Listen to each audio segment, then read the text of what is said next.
Hey y'all, Dizzi Doodles. Okay, today we're gonna draw a nature scene. Got dirty hands because I'm in the middle of painting, but check it out. Cool thing to start with, it's just a horizon line. Doesn't have to be straight, and look how I'm stacking these little like wiggly lines.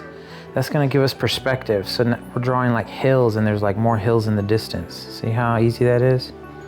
You just let them overlap. You just start adding little sprigs of grass. So it's little dashed lines, and they get smaller until there's little dots on the edge. That kind of shows like a sprouting of grass.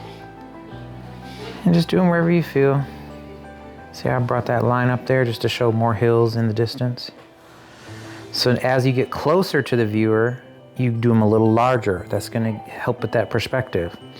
So this second wave of grass sprouts are even bigger than those first waves.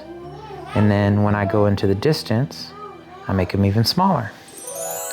See how we're getting your eyes starting to see it go off into the distance just with a little bit of scaling. There we go. Okay, so now just gonna do a line of trees. Some are big, some are small. Just to show that they go off in the distance. Some of them will not connect. I'll show you that in a minute, but watch this. So we're gonna do some big trees.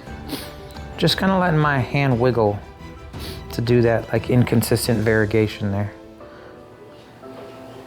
And we'll add detail to these later. But a simple way to doodle a lot in a short amount of time is to work with the outline of something and then work your way in. Okay, see I'm getting smaller kind of towards the middle because I want the tree line to look like it's pushing back. So now they're separated, just to kind of break it apart a little bit, show even more distance. So now that same kind of notching that I did with the grass, I'm just gonna do horizontal to show that it's the branches of the trees. So look, a big dash, little dots, a big dash, little dots, big dash, little dots. And just see how I'm pulling everywhere where there's a crease in the tree? So everywhere the line dips in, that's where I pull my little notches from. And your eye sees it as a bushy tree that has so many leaves that you can't see all the leaves. And that's kind of the thing I was talking about, doing the outline first and then working just a few little details inside that outline, and your eye will finish the rest. Okay, gonna add just a few more of these just to get it evenly spread so no tree looks like it's too blank. See how I'm kind of like dotting the edges too, mixing the line work and the dots just so they meld together. That's a good little way to like add even more detail, is let some lines intersect so everything isn't floating. Okay, so I want to put some mountains in the background here. I'm just gonna start, see how I'm letting my hand just kind of naturally wiggle a little bit? That's gonna add that rocky mountain kind of look. You know, if your hand is too straight or rigid, it's gonna look, you know, just more simple. So letting your hand naturally wiggle a little is gonna add some of that realism, because nature isn't perfectly smooth.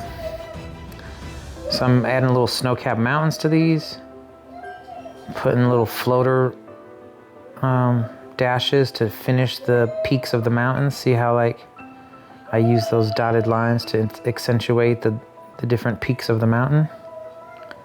Okay, gonna add me another little mountain range, a little closer. And look how I didn't finish those lines all the way where the mountains end. That's because I'm gonna add a couple little dashed dotted lines. That's gonna show that it's in the distance. When something's very far away, it kind of almost looks faded, or you know, you can't see where it touches the ground. So that actually helps it look even more in the distance. Okay, gonna add a few more snow-capped mountains or like some ridges.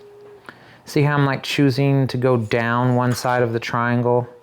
It kind of shows a 3D perspective of the hill that you're climbing. See that? Okay, this is feeling good. Okay, so now I'm gonna be like, I need a little more in the sky. You could leave the sky blank, but we're gonna add clouds in the sun. Just kind of doing like marshmallow curves that fade away. A little inconsistent line at the bottom of the cloud. That helps it kind of feel more real too. You don't want a perfectly straight line on the bottom of the cloud. And some clouds, you don't even have to have a bottom line because they're, you know, fading off into the sky. So some lines will have some clouds will have a bottom, others won't. Let's see, add a little more bottoms to one or two of these. See how I broke that apart? Kind of gives a good distance effect when you break up your lines like that.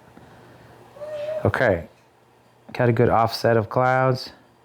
Just drawing a simple circle, gonna start doing some rays out of it. Again, me being left-handed covers up a little bit of the action, but there you go. Okay, this feeling good. Just checking if I'm missing anything. Okay, so now I'm gonna start adding a road. Look how I broke those lines up. That's because when the road is traveling up and down on hills, the road disappears and then reappears. And look how the road closest to us is bigger. That helps with perspective too. So now we got a good 3D drawing of nature. Thanks for watching the video, guys. Be sure to subscribe, hit that notification bell, and tune into our live streams that happen every week. Thanks, guys. Dizzy Doodles, keep doodling. You can do it. You're doing it. You did it.